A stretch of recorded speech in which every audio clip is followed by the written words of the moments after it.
இப்படி பார்வதி அம்மன் முத்து முத்தான வேர்வையிலே வந்து சரி அந்த சக்தி மகாமுனிவர் வளர்த்த வேள்வியில் 3 முகம் 6 கரத்தோடு முத்தாரம்மன் வந்து பிறந்தார். சரிதான். இன்னும் முத்தாரம்மனோடு 64 அம்மன்மார்களும் அதே வேள்வியிலே வந்து பிறந்தார்கள். யார் யார் யாரெல்லாம்? வேத முத்தி மாலை அம்மன் வேள்வியில் பிறக்க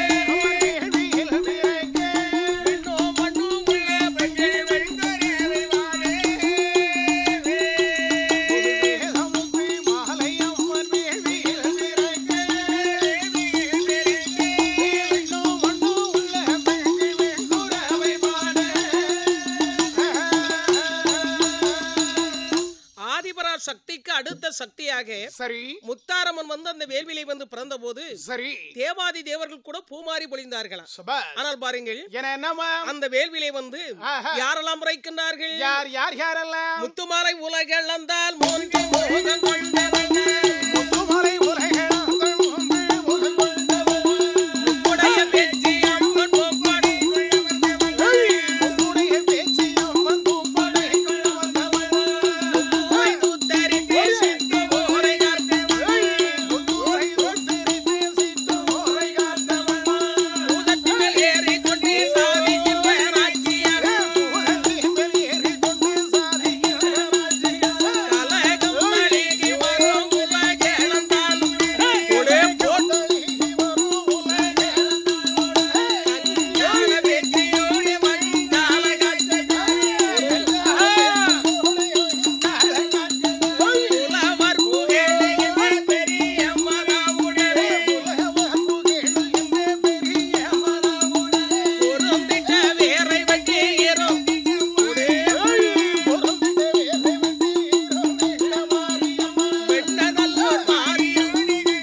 உடனே பெண்கள் எல்லாம் வான்குரவை பாடின.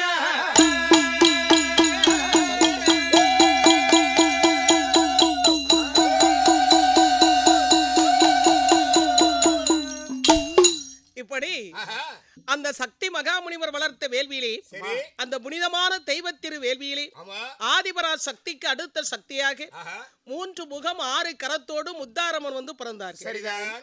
ஆனா பாருங்க, முத்தாரம்மனோடு 64 அம்மன்மார்களும் அதே வேள்வியிலே வந்து பிறந்தார்கள். ஆனால் இவர்களுக்கெல்லாம் தலைமையாக 3 முகம் 6 கரத்தோடு முத்தாரம்மன் வந்து பிறந்தாள். அம்மா எனக்கு ஒரு சின்ன சந்தேகம். என்ன திடீரென்று உனக்கு ஒரு சந்தேகம்? நமக்கு அடிக்கடி திடீர் தானே வருது.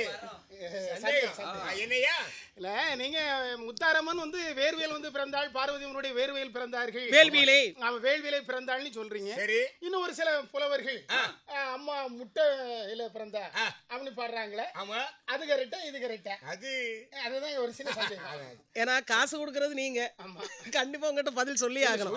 எனக்கு அடிக்கடி சந்தேகம் வருது இல்ல. ஏன்னா இப்ப நிறைய பேர்கள் வில்பாட்டு பாக்குறதுக்கு விரும்ப மாட்டேங்காங்க. ஆமா, புலவர்களை பத்தி அவங்களுக்கு நல்லா தெரியும். என்ன தெரியும்? புலவர்கள் என்றாலே ஆமா போய் தானே சொல்வார்கள். அதுக்கு தானே வந்து உட்கார்ந்து இருக்கோம். அப்ப மதிப்பு சுத்தமா கெடுத்துருவாங்களுக்கு. நாளைக்கு காலையில அண்ணாச்சிட்ட உனக்கு பணம் வாங்க வேண்டாம். உள்ளதை சொல்லணும் தம்பி. அப்படி நீங்க கேட்டது சரிதான். சரி. ஆனா பாருங்க, உண்மையிலே இந்த வில்பாட்டுக்காரங்க ஒரு சில பேர்கள் அம்மன் வந்து 8 முட்டையில இந்த நாககன்னி நாகராஜன் அடகாத்து 41வது நாள் முட்டையில வந்து பிறந்தாங்க அப்படின்னு சொல்றாங்க. அட்டகாளி 8 பேர் பிறந்தான்னு சொல்றாங்க. 8 முட்டை. அட்டகாளி 8 பேர் உண்டு. ஆனா முத்தாரம்மன் வந்து முட்டையில பிறக்கல. ஆமா, ஆனா முத்தாரம்மன் கோயில்ல பாடும்போது முத்தாரம்மன் முட்டையில பிறந்தான்னிறாங்க. மாரியம்மன் கோயில்ல படிச்சா மாரியம்மன் முட்டையில பிறந்தாங்க. சரி, அதான் கேக்க ஒரு சந்தேகம். தம்பி, அவர்கள் சொல்வது தவறு. ஆனா பாருங்க, முத்தாரம்மன் வந்து இப்படி வேள்வியிலே வந்து ஆதிபரா சக்திக்கு அடுத்த சக்தியாக வேள்வியில் பிறந்தாள் என்பது ஏட்டுக்கதை. எந்த கதையில வேணாலும் அவங்க கிட்ட நம்மளால நிரூபிக்க முடியும். ஆனா அவங்க சொல்வது தவறு. என்ன அப்படின்னு கேட்டீங்கன்னா, பத்ரகாளியம்மன் ஒரு அவதாரத்திலே வந்து பிறந்தாள். சரி. ஆனா இவர்களெல்லாம் பத்ரகாளியம்மன், மாரியம்மன், சந்தன மாரியம்மன், உஜ்ஜினி மாகாளியம்மன் சிவபெருமானுடைய உச்சியிலே வந்து பிறந்தார்கள்.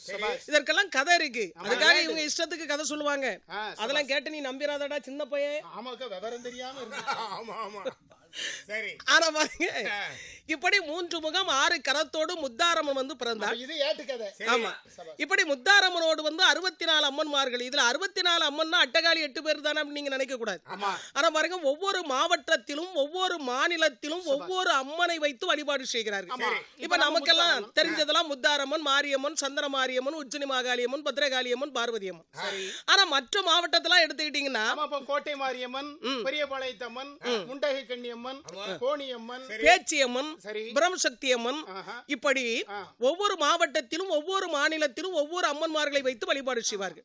ஆனால் எல்லா விதமான அம்மனும் இந்த வேள்வியில் தான் வந்து பிறந்தார்கள். இவர்களுக்கெல்லாம் தலைமையாகத்தான் 3 முகம் 6 கரத்தோடு முத்தாரம்மன் வந்து பிறந்தார். முத்தாரம்மன் பிறந்த போது பார்வதி அம்மனுக்கு ரொம்ப சந்தோஷம். நமது முத்தான வேர்வையிலே வந்து நம் தங்கையாகி முத்தாரம்மன் வந்து பிறந்திருக்கிறார். ஆனா இந்த முத்தாரம்மனை நம்ம கைலாசமலை கலைத்து சென்று சிவபெருமானை சந்தித்து வேண்டிய வரங்கள் எல்லாம் வாங்கி கொடுக்கணும். ஆனா இப்படி ஒரு பெரியவர் சந்திக்க கூட்டு போகும்போது அம்மாவை இப்படி கூட்டு போலாமா? ஏன்னா முத்தாரம்மன் வந்து வேள்வியில பிறந்ததுனால ஒரு இயற்கையான அழகோடு இருக்கிறார்கள். எந்த விதமான ஆபரணங்கள் இல்லாமல் ஒரு சாதாரண நூல் புடவையோடு அம்மா நின்றுகிட்டு இருக்காங்களாம். இதை பார்த்த உடனே முத்தாரம்மனை பார்த்த உடனே அம்மா நினைச்சாங்க, நம் தங்கை அழகாக அலங்காரம் செய்ய வேண்டும் என்று. முத்தாரம்மனை அலங்காரம் செய்வது யாருன்னு கேட்டீங்கன்னா, ஆதிபரா சக்தி அன்னை பார்வதியம்மன் தங்கையாகி முத்தாரம்மனை அம்மா அலங்காரம் செய்தால் அந்த வேத முத்தே மாலையம்மன் வேள்வியில்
அலங்காரம் செய்தார்கள். சபாஸ்.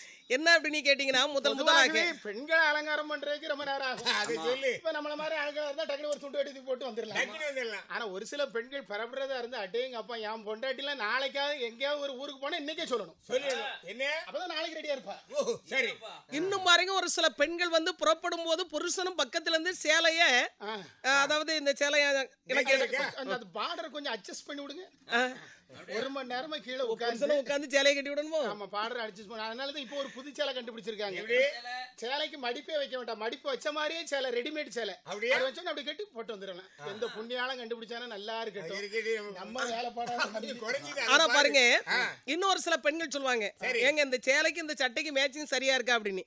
இவன் பாம்போல உட்கார்ந்துட்டு இருப்பா, கடைசியில் சொல்லுவா ஆக்கங்கிட்ட மனுஷன் ஒன்னக்கு வேணா கெட்டுப்பட்டேன் பாரு. ஒரு பொண்டாட்டிக்கு ஒரு சேலை மேட்சிங் பண்ணி கொடுக்க தெரியல. ஒன்னையே மேட்சிங் பார்த்து எனக்கு கெட்டு தெரியாம போச்சு. எப்படி சேலையை நான் மேட்சிங் பண்ண போறேன் பாத்தீங்களா? ஆனா பாருங்க அம்மாவை அலங்காரம் பண்ணாங்க. யார்? ஆதிபரா சக்தி அன்னை பார்வதி அம்மன் முத்தாரம்மனை தன்கையால் ரசிச்சு ரொம்ப அலங்காரம் செய்தார். முதலாக இலை 1 1000 பொன்பெரும் பிதாம்பர பட்டிச்சேலை 1 முத்தாரம்மனுக்கு பார்வதி அம்மன் எடுத்து கட்டினார்கள்.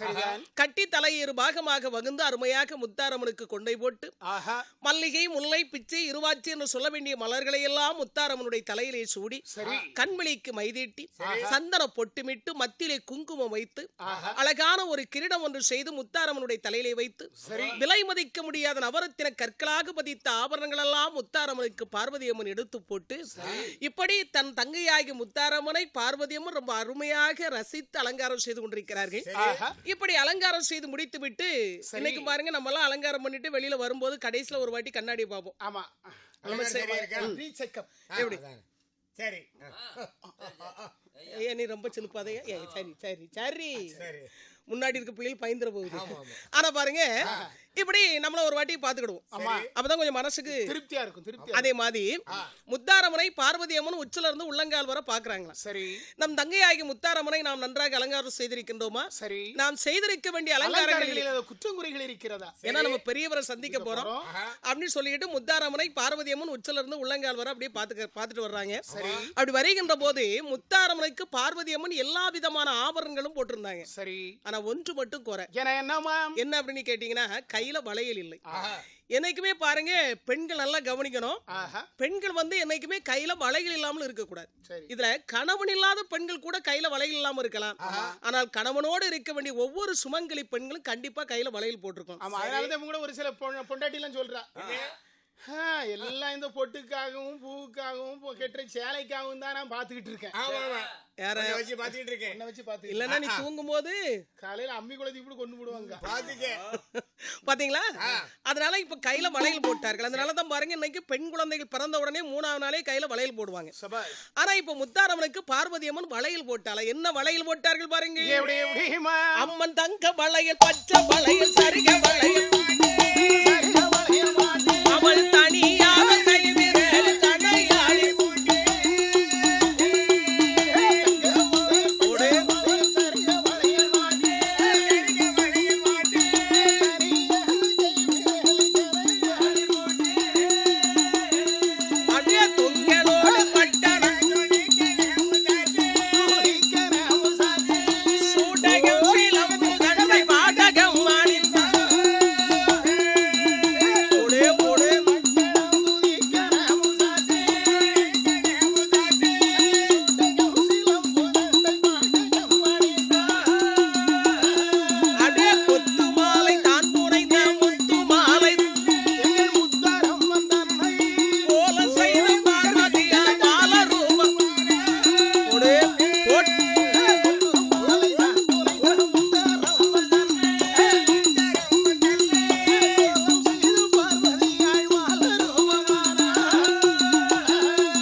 மேஸ்பரியால் ஒரு விண்ணப்பம் செப்புவாள்.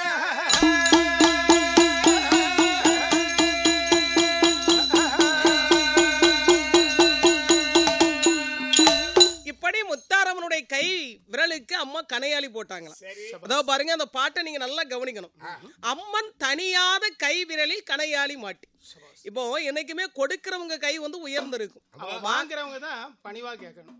அதனால அம்மா வந்து கொடுக்க பிறந்தவள், முத்தாரம்மன் வந்து கொடுக்க பிறந்த. அதனால எந்த கோயில்ல போய் நீங்க எந்த தெய்வத்தினுடைய சிலையாவது போய் பாருங்க, எந்த தெய்வத்தினுடைய சிலையாவது ரெண்டு கையையும் நீட்டிக்கிட்டு இப்படி தாணி கேட்கிற மாதிரி தனிஞ்சு இருக்க, அது குடுக்கிற மாதிரி இருக்கும். அதனால அம்மாவுடைய தனியாத கை விரலில் அம்மாவுடைய கை எதற்கும் தனியணுங்கிற அவசியம். ஏன்னா அவ யார்கிட்டையும் கேட்கணும்னு கொடுக்க பிறந்தவா. அதனாலதான் அந்த தனியாத கை விரலில் பார்வதி அம்மன் கனையாளியும் போட்டாளாம்.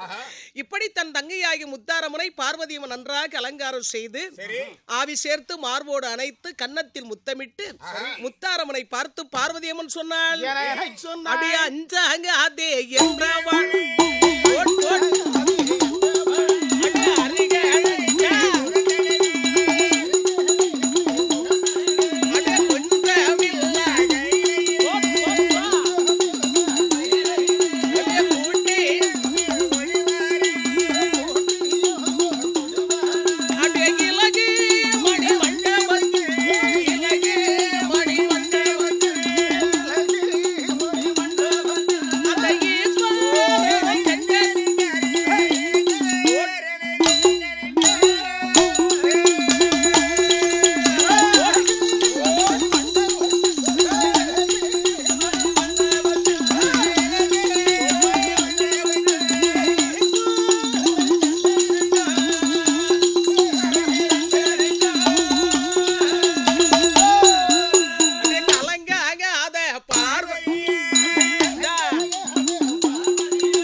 சிவபெருமான் அமர்ந்திருக்க வேண்டிய கைலாசமலைக்கு முத்தாரம்மனை அலங்காரம் செய்து முத்தாரம்மனோடு பிறந்த 64 அம்மன்மார்களையும் அழைத்துக் கொண்டு கைலாசமலையில வந்து சிவபெருமானை பார்வதி அம்மன் அடிபணிந்தார்கள்.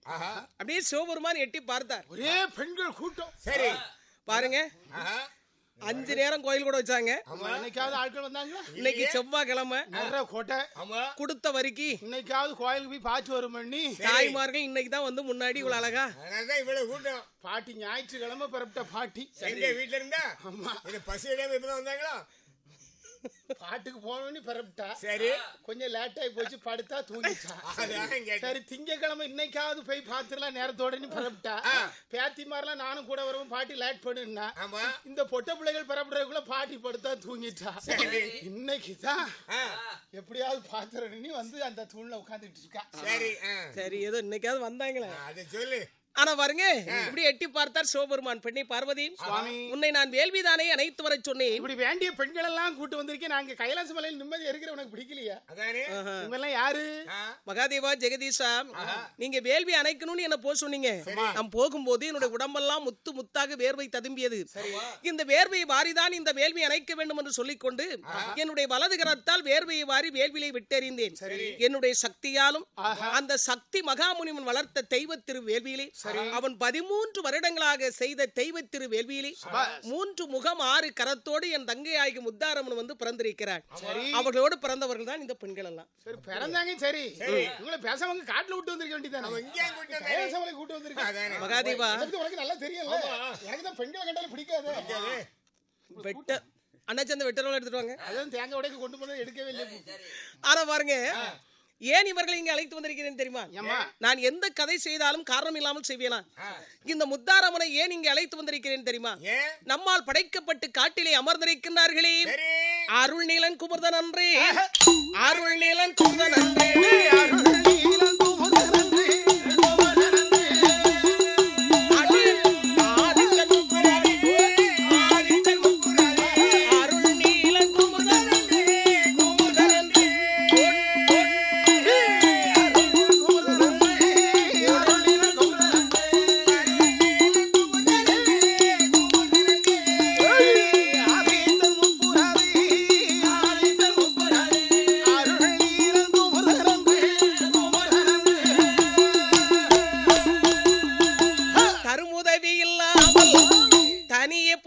இருக்கிறார் அக்கா காட்டில் வீற்றிருக்கும் அவர்களுக்கு தெய்வமாகி முக்கா காட்டில் உலகில்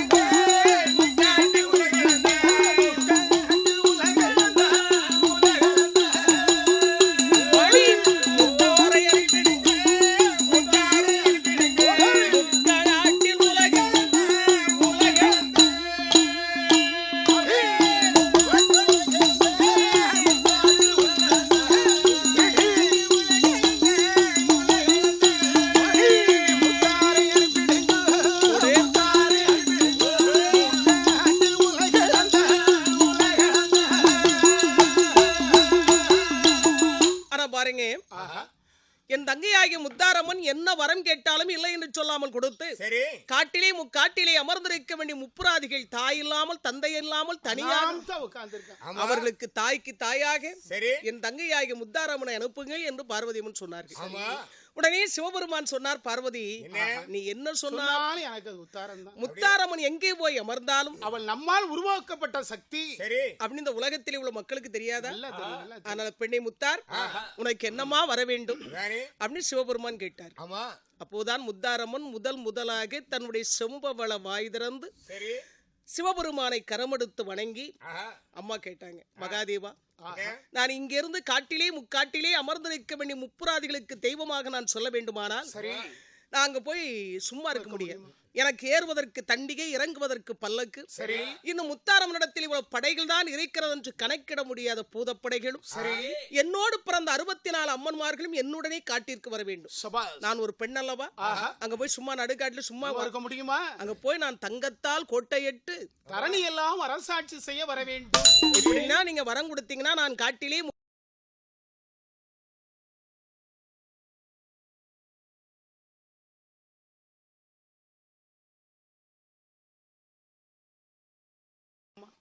நீ காட்டிலே சென்று முப்புராதிகளுக்கு தாயாக அமர்ந்தது மட்டுமல்லாமல் தங்கத்தால் ஓட்டை போட்டு இந்த தரணியெல்லாம் நீ அரசாட்சி செய்யலாம். அப்படி நீ ஆண்டு கொண்டிருக்கின்ற போது ஒரு நிபந்தனை, என்றைக்காவது ஒரு நாள் என்னுடைய தூதுவன் வந்து சிவபெருமான் உன்னை அழைத்தார்கள், தாங்கள் வர வேண்டுமா என்று சொன்ன எதுக்கு, என்ன விஷயம், என்ன காரணம் அப்படின்னு எதிர்கேள்வி கேட்கக்கூடாது. சிவபெருமான் அழைத்தார்கள் வர வேண்டும் சொன்ன உடனே நீ வந்துடணும். சரி வந்துடுறேன் மனசுல வச்சுக்க அப்படின்னு போயிட்டு அப்படி என்று சிவபெருமான் விடை கொடுத்தார்கள். இந்த தாயாகிய முத்தாரம்மன் சரி என்று சம்மதித்து வான வேடிக்கைகளோடு மேல தாளங்களோடு பூத படைகளோடு தன்னோடு பிறந்த 64 அம்மன்மார்களையும் அழைத்துக் கொண்டு காட்டிலே முக்காட்டிலே அமர்ந்திருக்க வேண்டிய முப்புராதிகளுக்கு தெய்வமாக அம்மா புறப்பட்டு வருகிறாள். எப்படி வருகின்றால் பாருங்கள். ஏறி நாற்பெண்கள் என்ற விமானத்தில்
சத்தத்தோடு வான வேடிக்கைகளோடு மேல தாளங்களோடு பூத படைகளோடு காட்டிலே முக்காட்டிலே அமர்ந்திருக்க வேண்டிய முப்புராதிகளுக்கு தாயாக முத்தாரம்மன் புறப்பட்டு வந்து கொண்டிருக்கிறார். அம்மா வருகின்ற போது இந்த மலைகள் ஏதாவது இடைஞ்சலா இருந்துச்சுன்னு வைங்களேன், இந்த பின்னாடி வந்துட்டு இருக்கு பாத்தீங்களா பூதங்கள், அது ஓடி வந்து அம்மா சப்பரம் என்னைக்குமே நேரா தான் போகணுமா, வளைந்து நெளிந்து, அதனால அந்த மலைகள் எல்லாம் உருட்டி தூரத்துல போட்டுருதான். அவ்வளவு பெரிய மலையா? ஆமா. இன்னும் ஒரு சில பூதங்கள் ஒரு யானை மேல நின்று டான்ஸ் ஆடுது.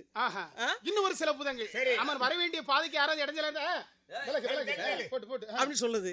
இன்னும் ஒரு சில பூதங்கள் என்ன பண்ணுது அப்படின்னு கேட்டீங்கன்னா, பூதம் உடனே முன்னாடி பாட்டு பாத்துட்டு இருக்கவங்களுக்கு எல்லாம் ஒரு சின்ன சந்தேகம் வருது. இந்த சின்ன குழந்தைகள், நம்ம சின்ன குழந்தைகளுக்கு எல்லாம் பூதம்னு சொல்றாங்க. அந்த பூதம்னா எப்படி இருக்கும்? நம்ம இதுவரைக்கும் பார்த்தது, நேர்ல பார்த்தது இல்லையா? அப்படி எல்லா குழந்தைகளும் சந்தேகத்தோட பாத்துக்கிட்டு இருக்கு. யார அப்படி நம்மள பாத்துக்கிட்டு இருக்கு. சரி, அப்ப பூதம்னா எப்படி இருக்குன்னு தெரியுமா? தம்பி கவனி, என் தம்பி சொல்லுவாங்க. பூதம்னா எப்படி இருக்குன்னு தெரியுமா? கிட்டத்தட்ட எங்க அக்கா சைஸ்ல இருக்கும். அப்படி சொல்லையா? அப்ப என்ன இப்பதான் அவனுக்கே புரிஞ்சிருக்கு. அப்ப என்ன சொன்னாதான் முன்னாடி பாட்டு பாத்துக்கிட்டு இருக்கவங்களுக்கு எல்லாம் சிரிப்பு வருது. புரிஞ்சிருக்கு அவனுக்கு. ஆனா பாருங்க, இப்படி இன்னும் சில பூதங்கள் எல்லாம் என்ன பண்ணுது அப்படின்னு கேட்டீங்கன்னா, அம்மா வருகின்ற பாதை ஒரு புனிதமாக இருக்க வேண்டும் என்று சொல்லிக்கொண்டு கடல்ல போய் தண்ணி எடுத்துட்டு வந்து அம்மா சப்பரத்துக்கு முன்னாடி தெளிச்சுட்டு வருதான். என்ன அப்படின்னு கேட்டீங்கன்னா, நம்ம இந்து மதத்துல ஒரு ஐதீகம் என்னமா, எந்த ஒரு அசுத்தமான இடமாக இருந்தாலும் கடல் தண்ணீர் பட்டு விட்டால் அந்த இடம் புனிதமாயிரும் அப்படிங்கிறது ஒரு ஐதீகம். என்ன அப்படின்னு கேட்டீங்கன்னா, இன்னைக்கு பாருங்க, ஒரு அமங்கலமான வீட்டுக்கு நீங்க போயிட்டு வந்தீங்கன்னா கோயிலுக்கு வர்றதுக்கு ரொம்ப கஷ்டமா இருக்கும். அப்ப பெரியவங்க சொல்லுவாங்க கடல்ல போய் இது ஒரு ஐதீகம். அதனால அம்மா வருகின்ற பாதை புனிதமாக இருக்க வேண்டும் என்று சொல்லிக்கொண்டு கடல்ல போய் தண்ணி எடுத்துட்டு வந்து சில பூதங்களை அம்மா சப்பரத்துக்கு முன்னாடி தெளிச்சுக்கிட்டே போகுது. இப்படி வான வேடிக்கைகளோடு மேல தாளங்களோடு அம்மா வருகின்ற சத்தத்தை காலி கேட்டது யார் தெரியுமா? முன்னே முழங்கிய வெற்றி முரசுதா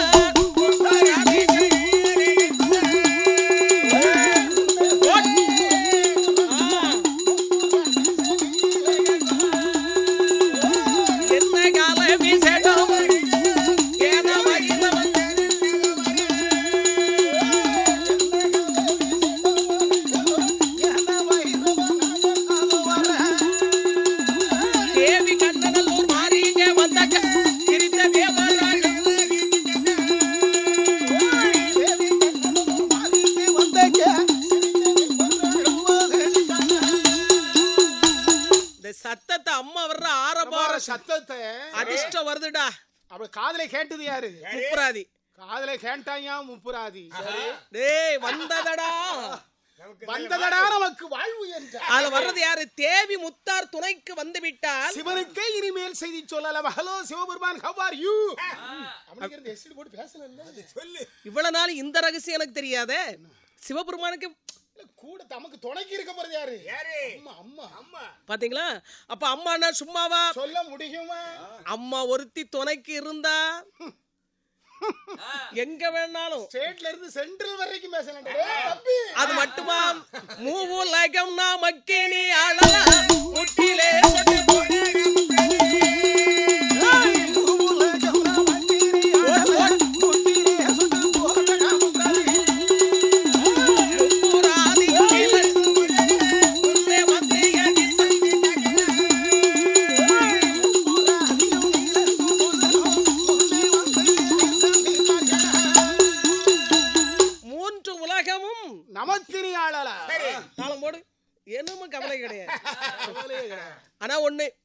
பேசாம உட்கார்ந்து இருந்தா அம்மா கண்டுக்காம போய். ஏன்னா முன்னாடி பாட்டு பாக்குறவங்க நல்லா கவனிக்கணும். வரிய கொடுத்துருக்கோம். ஆமா, நம்ம வீட்டுக்கு வருவா கும்பத்தை எடுத்துக்கிட்டு. என் வீட்டுக்கு வராம போட்டு பாப்போம். அடுத்த வாட்டி வரி வாங்கிறத பாப்போம். அந்த ஊரு வரி பிரிச்சு நடத்துறேன். ஊர் தலைமை யாரு? பாத்தீங்களா? வீட்டு முன்னாடி ஒரு டீ பெரியல அடுத்த வருஷம் வரிக்கு வந்துடாத இப்பெல்லாம் நினைக்க கூடாது. ஏன்னா வரி வந்து அம்மாவுக்கு கொடுக்குறோம். காலம் முழுதும் அம்மா நமக்கு கொடுக்குறா. அம்மாவுக்கு நம்ம வருஷத்துக்கு ஒரு நேரம் கொடுக்குறோம். அதனால நீங்க தயவு செய்து முன்னாடி பாட்டு பாக்குறவங்க யாராக இருந்தாலும் எதை மாட்டேன் என்று மறுத்தாலும் அம்மாவுக்கு கோயிலுக்கு வரி பணம் மட்டும் தரமாட்டேன்னு சொல்லாதீங்க. ஏன்னா வரி அம்மாவுக்கு கொடுக்குறோம்.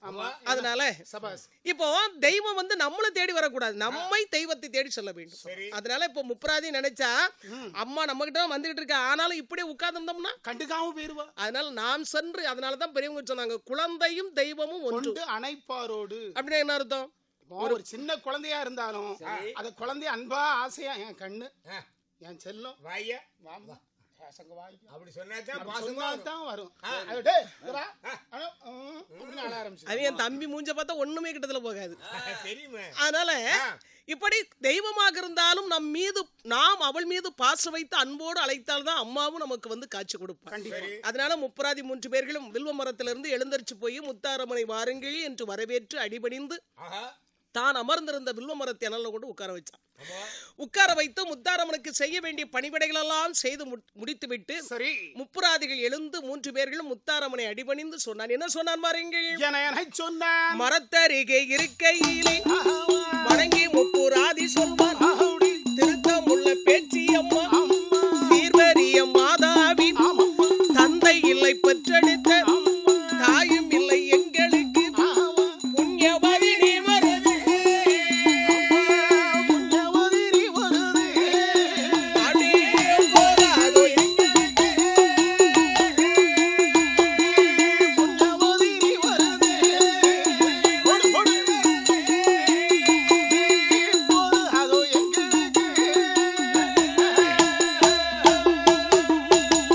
புண்ணியவதி நீ ஒருத்தி போதாகாதோ எங்களுக்கு வேந்திரஞ்சர் முக்காட்டில் வேதலிலே இருக்கலாமா ஓத்திரமாய் குடியிருக்க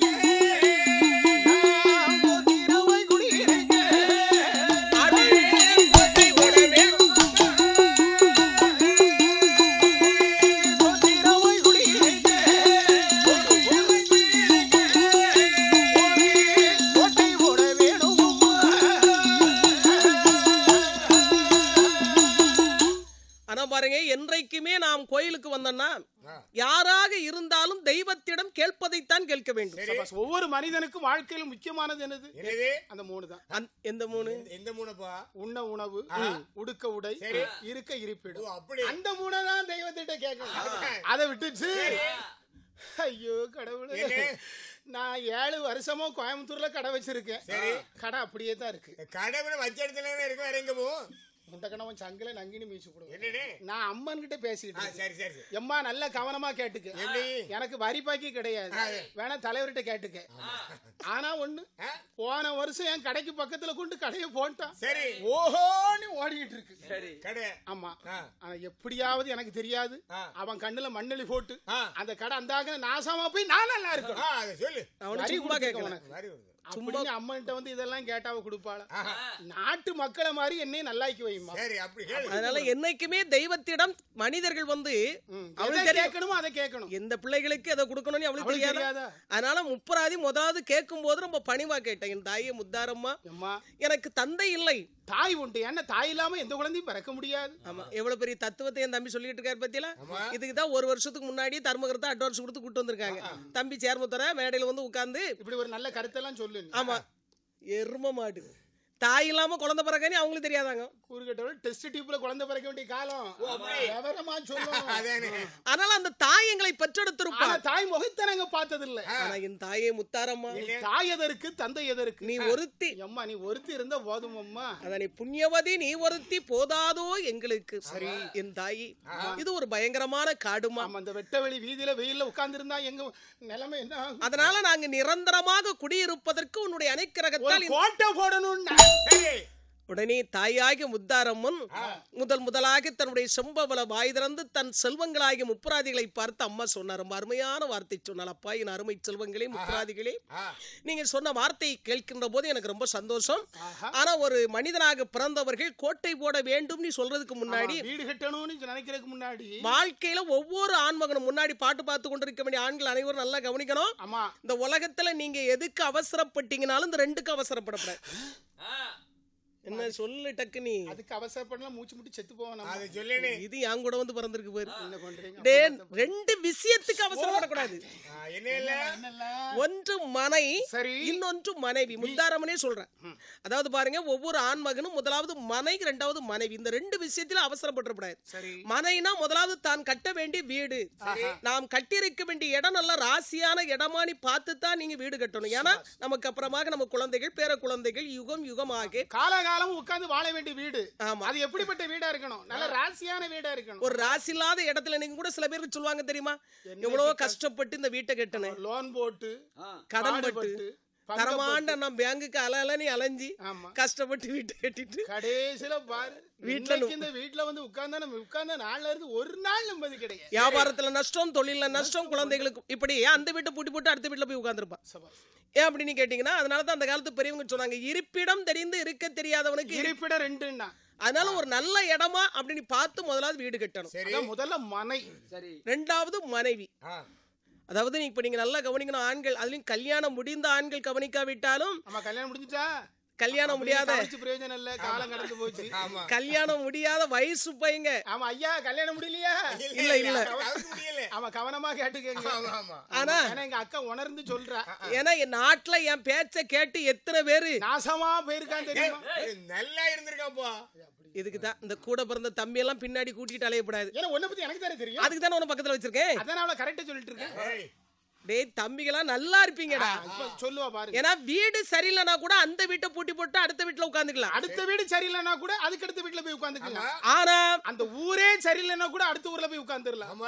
ஆனா கேட்டு பொண்டாட்டி சரியில்லைன்னு தேரோடு வீதியும் தருவுமா, சரி கழுத்துல ஒரு ஜவமாலைய போட்டுக்கிட்டு, சரி கையில ஒரு தேகோட்டை வச்சுக்கிட்டு நேர திருச்செந்தூர் கடற்கரையில போய் உட்கார்ந்துடல. ஏன்னா அந்த கடற்கரையில பண்டார கோஷ்டிகளா உட்கார்ந்துருக்கானே, அவனெல்லாம் சாப்பாட்டுக்கு வழி இல்லாம உட்கார்ந்துருக்கான்னு நினைக்காதீங்க. இந்த பொண்டாட்டி மாதிரி இம்சை தாங்க முடியாம ஐயா என்ன என் தம்பி இவ்வளவு கரெக்டா சொல்றான்னு நினைக்கிறீங்களோ? நீங்க முன்னாடி பாட்டு பாக்குறவங்க நல்லா கவனிக்கணும். இப்ப நீங்க எல்லாம் திருச்செந்தூர் கோயிலுக்கு அதுலயும் பாருங்க, குறிப்பா சஷ்டிக்கு வந்தீங்கன்னா இந்த திருச்செந்தூர் கடற்கரையில இந்த பண்டார கோஷ்டிகள் உட்கார்ந்துருக்கு பாத்தீங்களா, அந்த பண்டார கோஷ்டிகள் அப்படியே உற்று நோக்கி கொண்டு வந்தால் அந்த பண்டார கோஷ்டியோட என் தம்பி ஒரு பண்டாரமா உட்கார்ந்துருப்பான். பக்கத்துல எங்க அக்கால உட்கார்ந்துருப்பா. அப்பதான் வேல்கனி தம்பி உட்கார்ந்துருக்கான்னு தெரியும். இந்த சஷ்டியோட உட்கார்ந்துருக்கும் போது கிடைச்ச வேட்டி தான் இது. ஆனா பாருங்க, அப்ப பிச்சை எடுக்க போனாலும் உன் கூட நான் வரணும். ஆனா இப்படி அதனாலதான் பெரியவங்க சொன்னாங்க, மனைவி அமைவதெல்லாம் இறைவன் கொடுத்த வரம். அப்ப மனைவி தாரம் தாரமா இருக்கணும். ஆனா நாட்டுல நிறைய பேருக்கு தாரம் தாரமா இல்ல, அவதாரமா இருக்கு. எத்தனை பேர் தெருவுல புலம்பிட்டு அலையறான் தெரியுமா? எனக்கா இந்த பொண்டாட்டி பொண்டாட்டி எல்லாம பெரிய பிராட்டியா இருக்காங்க. ஐயோ, ஏன் இந்த பெண்களுக்கு பொண்டா ஆட்டினு பேர் வந்துச்சு அதை தெரியணும்ல? அப்படி கேளு, ஏன் இந்த பெண்களுக்கு பொண்டாட்டினு பேர் வந்துச்சு தெரியுமா? எவ்வளவு பெரிய சாங்கான ஆளா இருந்தாலும் சரிதான், திருமணத்தின் போது தாலி கட்டி நினைச்சு கையில தாலி எடுத்த உடனே கை கிடுகிடுன்னு ஆடிடும். அந்த ஆட்டத்தோட கொண்டு தாலி கட்டுவோம். ஐயா அன்னைக்கு பிடிக்கிற ஆட்டம் தான் ஐயா. இந்த அம்மா அந்த நாளையில இருந்து அந்த ஐயாவை ஆட்டி வச்சிருவா. அதனால இந்த பெண்களுக்கு பொண்டா ஆட்டி நீனு நல்லா ஆடி போனி ஐயா. பாத்தீங்களா? அப்போ மனைவி வந்து எப்படி இருக்கும்னு கேட்டீங்கன்னா, இந்த ஒன்னையும் சொல்லிடுறேன், குறிப்பறிந்து நடக்கும் குணவதியாக இருக்க வேண்டுமா? அப்படி போடு. குறிப்பறிந்து நடக்கும் குணவதினா என்ன அர்த்தம்? புருஷன் என்ன சொல்ல போறாரு அப்படிங்கறது தெரிஞ்சு அதை உடனே நிறைவேற்றணும். அப்படி சொன்னா உங்களுக்கு புரியாது. இப்ப நம்ம பாசையில சொல்றதா இருந்தா, புருஷன் கோடு போட்டா இந்த அம்மா ரோடு போடணும் சொல்லி. ஆனா இப்ப நம்ம நாட்டுல நிறைய புருஷமார் கஷ்டப்பட்டு கோடு போட்டு வச்சிருப்பான். அதை பொண்டாட்டி சுத்தமா அழிச்சிருவா. என் பையல உனக்கு கோடு, இந்த ஊரை விட்டு ஓடு. பாத்தீங்களா? எத்தனை பேர் புலம்பிட்டு. அதனால அதாவது மனைவி இந்த இரண்டும் முதலாவது நல்ல கவனமாக இருந்து தேர்ந்தெடுக்க வேண்டும். அதனால இப்ப நமக்கு மனைவி தேவையில்லை. ஆமா, ஏன்னா அதுக்குள்ள வயசு இன்னும் உங்களுக்கு வரல. அதனால முதலாவது இந்த இடத்துல நம்ம கோட்டை போட வேண்டும். அப்படியானால் ஒரு சோதிடரை அழைத்து என்று கோட்டை போட வேண்டும் என்று கூட்டி வந்தார் சோதிடரை. அந்த சோதிடர் வந்து பாலாலை பரல்களை பரமகன் தனை வணங்கி சாந்தானை தரைமெழுகி சந்தனத்தால் கோலமிட்டு முத்தாரமன் அருகிருக்க முப்புராதிகள் கேட்டிருக்க பூத படைகள் எல்லாம் சுற்றி சூழ்ந்திருக்கு. சோதிடன் பஞ்சாங்கத்தை பார்த்து சொன்னாங்க,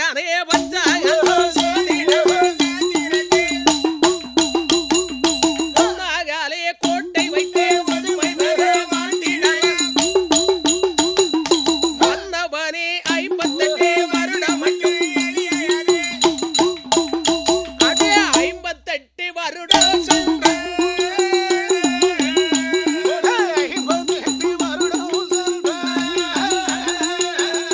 அடே அழிந்து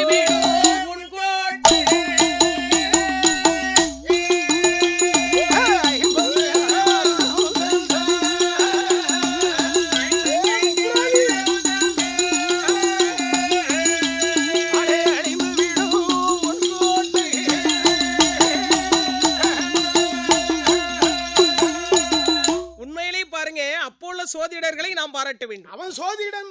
இப்போ உள்ள சோதிடர்கள் எல்லாம் எப்படி இருக்காங்க தெரியுமா? நேத்து நடந்தது சொல்லுவான், இன்னைக்கு நடக்கிறதையும் கரெக்டா சொல்லிடுவான். ஆனா நாளைக்கு நீ எப்படி இருப்பான்னு எந்த சோதிடன் சொல்ல மாட்டான். சொன்னாலும் அது உண்மையாக இருக்காது. உனக்கு தீர்க்க ஆயுசு தான் சொல்லி இருப்பான். இவன் ஜாதகம் பார்த்து ரோட்ல வந்துட்டு இருப்பான், பின்னாடி ஒரு லாரி அடிச்சு போட்டு போயிடுவான். இதான் தீர்க்காயுசு. ஐயா அந்த காலத்து சோதரர் சொல்கிறார். ஐயா முப்பராதிகளே, நீங்கள் தாயாகிய முத்தாரம்மனுடைய அணைக்கிரகத்தால் இந்த இடத்துல நீங்க தங்கத்தால் கோட்டை வைத்து இந்த தரணி எல்லாம் அரசாட்சி செய்யலாம். ஆனா கரெக்டா 58 வருஷம் வரைக்கும் தான் நீங்க அரசாட்சி செய்ய முடியும். 58 வருஷம் கழிச்சுட்டா கூன்கிழவன் ஆண்டின்னு 2 பேர் வருவான். கேட்டு பயம் வருவான். அவனால உங்க கோட்டையில பல பிரச்சனைகள் உருவாகி ஏ முப்புராதி கடைசில உனக்கு தீரதாண்டா சாக்காலம். அப்படியே ஆனா பாருங்க, நீ தீப்பிடித்து கோட்டை அழியணும் 58 வருஷத்துக்கு பின்னாடி நடக்கிறது முன்னாடியே சொன்னா. அப்பதான் முப்பராஜ் சொன்னா, ஐயோ சோதிடர் 58 வருஷம் வரைக்கும் நல்லா இருந்தா போதும். இப்போ எங்களுக்கு வயசு எத்தனை? 17 ஒரு 58 எத்தனை? 75 வயசு வரைக்கும் ஒரு மனுஷன் சீரோடு சிறப்பு. அதே அதிகம். அதனால ஐயா பூதங்களே, வெட்டு. யார வெட்டணும்? பூதத்தை. பூதத்தை விட்டு காடுகளை வெட்டு. அதானே. ஆனா பாருங்க, அதாவது 75 வயசுக்குள்ள நினைச்சதை சாதிச்சுக்கலாம். அப்படி என்று காடுகளை வெட்டி செடிகளை ஒதுக்கி சீர்திருத்தம் செய்து முத்தாரம்மனை அடிபணிந்து முப்புராதிகள் அந்த காட்டிலே கோட்டை வைத்தான். அகலம் நல்ல 100 முழம் அடிக்கோட்டை அங்கே இரும்பாலே நகை வார்ந்த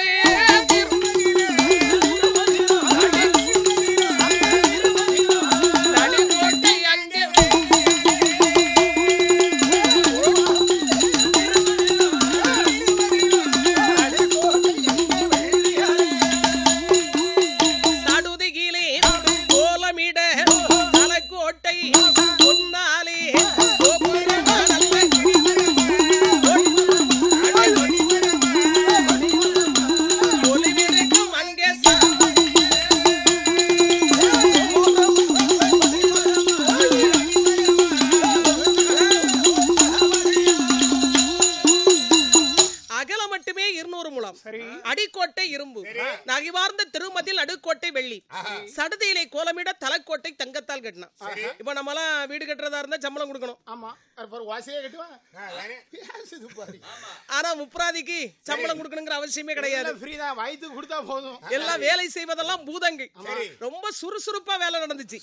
என்ன அப்படின்னு கேட்டீங்கன்னா, இப்படிப்பட்ட தூணெல்லாம் கணக்கு பண்ணிக்காங்க. இப்ப நம்மள மாதிரி ஆட்கள ஒரு 10 பேர் சேர்ந்து தூணை தூக்கணும். ஆனா அந்த பூதங்கள் அப்படி கிடையாது. இந்த தூண் இதுல நிக்கிற சரியில்லைன்னா உடனே பிடிங்க அடுத்த இடத்துல கொண்டு வச்சிருக்காங்க. ஆக முப்பராதிக்கு வேலை சுறுசுறுப்பா நடக்கும். அதனால அவன் இஷ்டத்துக்கு. ஆனா பாருங்க, அவனுக்கு என்னென்ன தேவையான மண்டபம் மாட மாளிகள் எல்லாம் கட்டணுமோ கட்டினான்.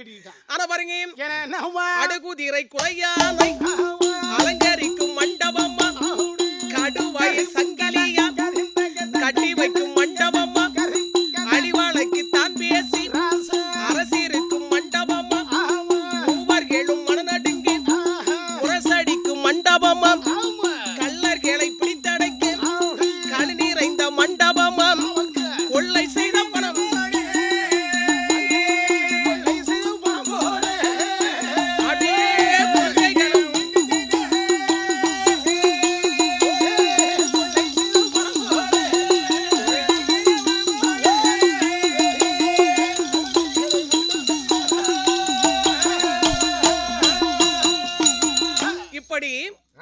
வேண்டிய மண்டபங்கள் எல்லாம் விதவிதமாக கட்டினான். அடுகுதிரை குலையானை அலங்கரிக்கும் மண்டபங்கள், கடுவாயை சங்கிலி கட்டி வைக்கும் மண்டபம், வழிமறித்து ஆள் பிடித்து மருந்தடிக்கும் மண்டபம், மூவர்களும் மனநடுங்க முரசடிக்கும் மண்டபம். ஆனா பாருங்க, கல்யாணம் செய்தால் தனித்தனியாக தம்பிமார்கள் அமர்வதற்கு தனித்தனி மண்டபங்கள்.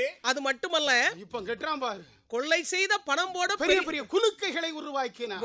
முன்னாடி பாட்டு பாக்குறவங்களுக்கு குலுக்கன்னா தெரியுமா? இப்போ உள்ள பிள்ளைகளுக்கு குலுக்கன்னா தெரியாது. சரி, ஆமா. ஏன்னா அந்த காலத்துல உள்ளவங்களுக்கு எல்லாம் குலுக்க தெரியும். ஏன்னா அந்த காலத்துல குலுக்க இல்லாத வீடே கிடையாது. ஏன்னா ஒரு சில குடும்பத்துல குலுக்கை தான் சீதனமா கொடுப்பாங்க. எங்க பாட்டிக்கு கூட எங்க தாத்தா 3 குலுக்கையை கொடுத்து விட்டாரு. ஆனா பாருங்க, அந்த காலத்துல நெல் எல்லாம் அதுலதான் போடுவாங்க. ஆனா பாருங்க, அந்த குலுக்கெல்லாம் இப்போ உள்ள பிள்ளைகளுக்கு எல்லாம் தெரியாது. ஆனா அந்த குலுக்கான எனக்கு தெரியும். ஆமா, ஏன்னா எங்க அக்கா வீட்டுல 2-3 குலுக்க கிடக்கு.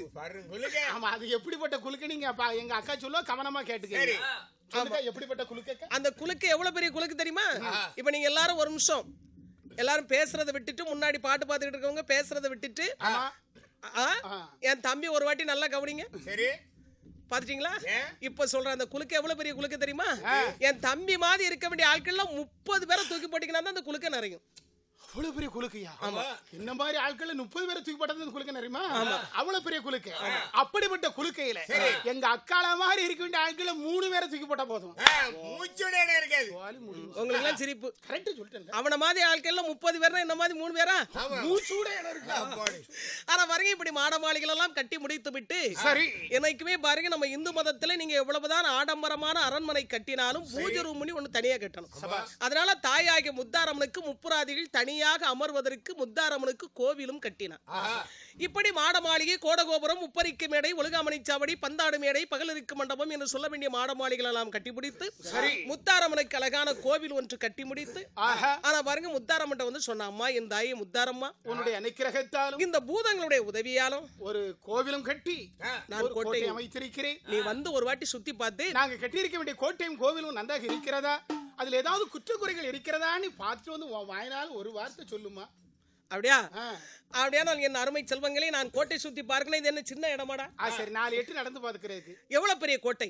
அதனால நான் சுத்தி பார்க்கணும். சரி, கோட்டை சுத்தி பார்க்க வேண்டும், கோட்டை சுத்தி பார்க்க வேண்டும், கோட்டை சுத்தி பார்க்க வேண்டும், பார்க்க வேண்டும். அட கொண்டு வாரு தேரை என்றார், அப்படியே கொண்டு வாரு தேரை என்றார். கோட்டை சுத்தி பார்க்க வேண்டும், கோட்டை சுத்தி பார்க்க வேண்டும்,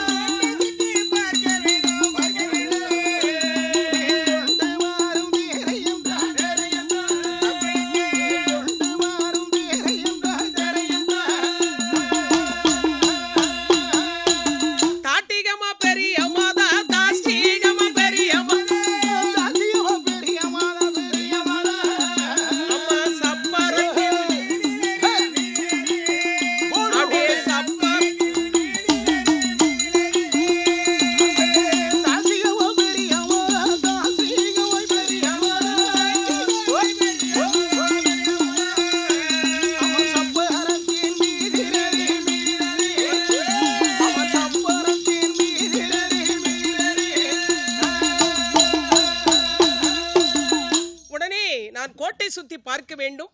ஒரு ரதம் ஒன்று அலங்காரம் பண்ணி கொண்டு நிறுத்துங்கள். அப்படியே கொண்டு நிறுத்தினேன். சரி, என் தாயாகிய முத்தாரம்மன் அந்த முப்புராதில் கொடுத்த ரதத்தில் அமர்ந்து, சரிதான், அதன் தாட்டிகமா பெரிய மாதா சப்பரத்தின் மீதில் அமர்ந்து கோட்டை சுத்தி பார்த்து வாரால் கோதை முத்து மாலையம். சரிதான், எப்படி வருகின்றால் பாருங்க. அம்மா எப்படி வருகிறேன்? பவனி வருகிறார்கள்,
வேடிக்கைகளோடு மேலதாளங்களோடு பூத படைகளோடு முப்புராதிகள் முன்னால் வணங்கி வர, என் தாயாகி முத்தாரம்மன் சப்பரத்தில் உட்கார்ந்து முப்புராதி கட்டியிருக்க வேண்டிய கோட்டை சுத்தி பார்த்து வருகிறாள். அப்படி வருகின்ற போது இந்த சப்பரத்துக்கு முன்னாடி சில பூதங்கள் எல்லாம் பல்லக்கரிகே முட்பரப்பிய பந்தபிடி குணமாவை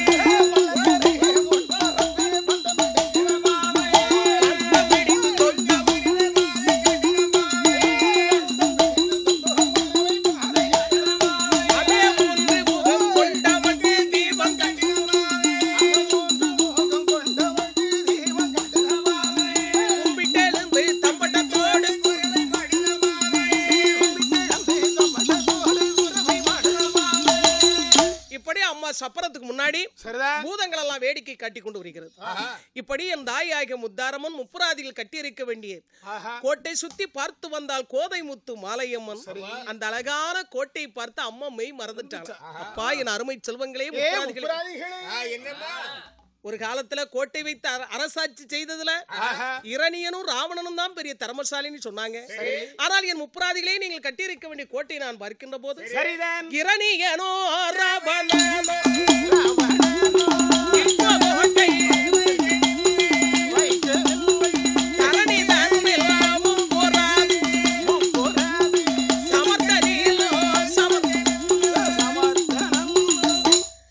இரணியனும் ராவணனும் இவ்வளவு பெரிய கோட்டை கட்டலடா.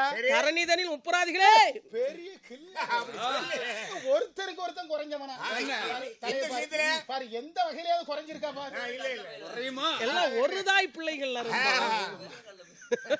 ஆனா பாருங்க, சமர்த்தனிலும் சமர்த்தன் அப்பவே முப்புராதி சொல்லலாம். இதான் என் சமர்த்தம் என்ன இருக்கு. அருமையான ஒரு சுனை ஒன்று வெட்ட வேண்டும். ஏன்னா தண்ணீர் இல்லாத இடத்துல தீர்க்க முடியாது. இப்படி தாயாகிய முத்தாரம்மனுடைய அனுக்கிரகத்தால் முப்புராதிகள் பயங்கரமாக கோட்டை போட்டு அரசாட்சி செய்தான். என்னைக்குமே பாருங்க, துணை ஒன்று இல்லாமல் இருந்தால் இப்ப தலைவலிக்குதுன்னு ஒரு ஆள்கிட்ட சொல்றதுக்கு இருந்தாதான் நமக்கு தலைவலிக்குன்னு வேதனை அதிகமா தெரியும். தாங்கறதுக்கு ஆள் இருந்தாதான் வியாதி அதிகமாகும்னு பெரியவங்க சொல்லுவாங்க. நமக்கு யாருமே இல்லைன்னு வைங்களேன், கீழே விழுந்துட்டோம், கை தூக்கி விடுறதுக்கு ஆள் இருந்துச்சுன்னா வலி அதிகமா தெரியும்.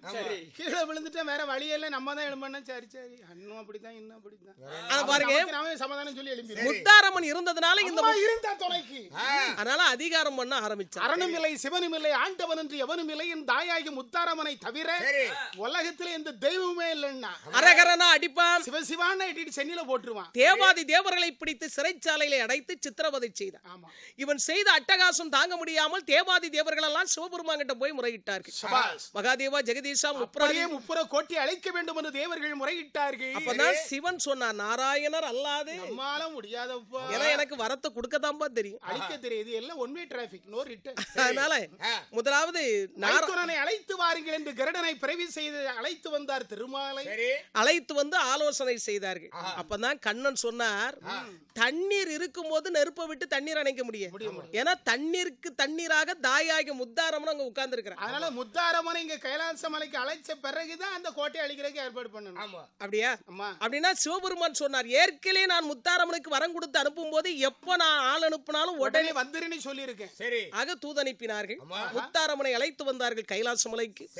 ஆக இப்ப சிவபெருமானும் மாயாஸ்ரீ கண்ணனும் முப்புராதி செய்த அதர்மத்தை அழித்து தருமத்தை நிலைநாட்ட வேண்டும் என்று எப்படி வருகின்றார்கள்? அவர்கள் இடையே நன்றும் ஆண்டி என்றும் இருவே ஏறும் வேடாமிட்டு அந்த முப்பூரத்தை அழிப்பதற்கு அப்படியே முகூர்த்தமாதி நல்லதன்று முப்புறத்தை அழிக்க வேண்டும் என்று இந்த சோதரர் சொன்ன மாதிரி ரெண்டு பேரும் ஆண்டியாகவும் இடையனாகவும் வேஷத்தை போட்டு கிழவனாக வடிவத்தை எடுத்து வந்து பார்க்கின்றார்கள். முப்புராதி கோட்டை சிவபெருமான் அளித்தது எந்த மாசம் தெரியுமா? ஆனா பாருங்க, ஆணி என்னும் வாரத்திலே, ஆணி மாதத்திலே, அக்கினி வாரத்திலே, பூச நட்சத்திரத்திலே முப்புறத்தை சுடுவதற்கு முகூர்த்தம் அது நல்லதென்று சிவபெருமான் அப்படியே கையில வில்ல பிடிச்சிருந்தார். யாரெல்லாம் எடுத்திருக்கிறார்? ஆனா பாருங்க, அம்பாக கையில வைத்திருப்பது யாருன்னு கேட்டீங்கன்னா மாயாஸ்ரீ கண்ணனை. அப்படி வில்ல வளைச்சு அம்பு அஸ்திரத்தை தொடுக்குன்னு முப்புராதி கோட்டை அப்படி எட்டி பார்த்தார்.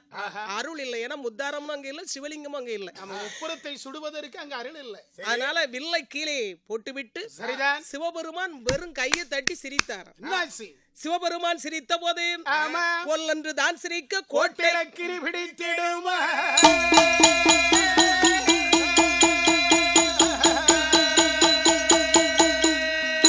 கோட்டை இலக்கினி கும்பல பிடிக்க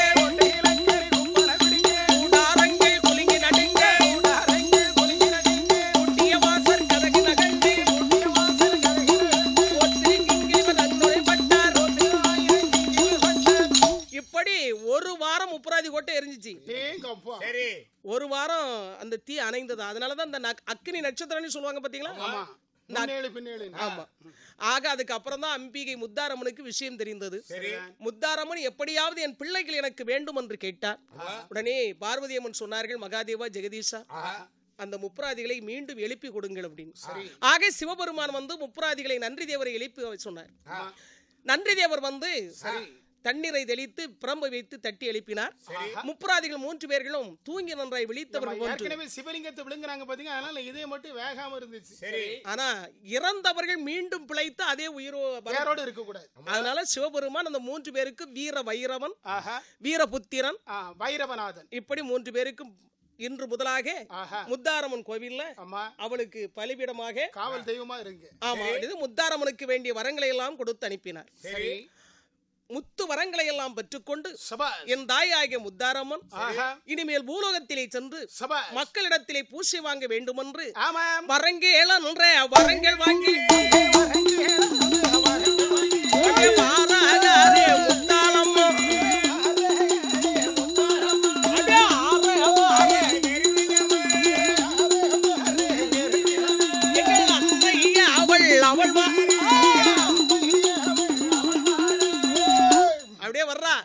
எங்கே வருகிறாள்? எங்கே வருகிறாள்? நேரே குலசேகர பட்டணத்திற்கு வருகிறாள். கும்பிடும் அடியவர் குடி வளர்ப்பதற்காக என் தாயாகிய முத்தாரம்மன் நேரே குலசேகர பட்டணத்திற்கு வருகிறாள்.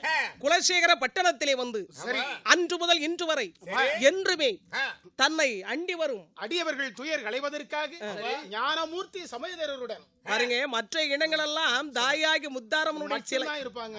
ஆனா குலசேகர பட்டணத்துல மட்டும்தான் அன்னையாகி ஸ்ரீ முத்தாரம்மன் அப்பனோடு காட்சி அளிக்கிறார். அம்மா எப்பனாக காட்சி அளிக்கிறார்.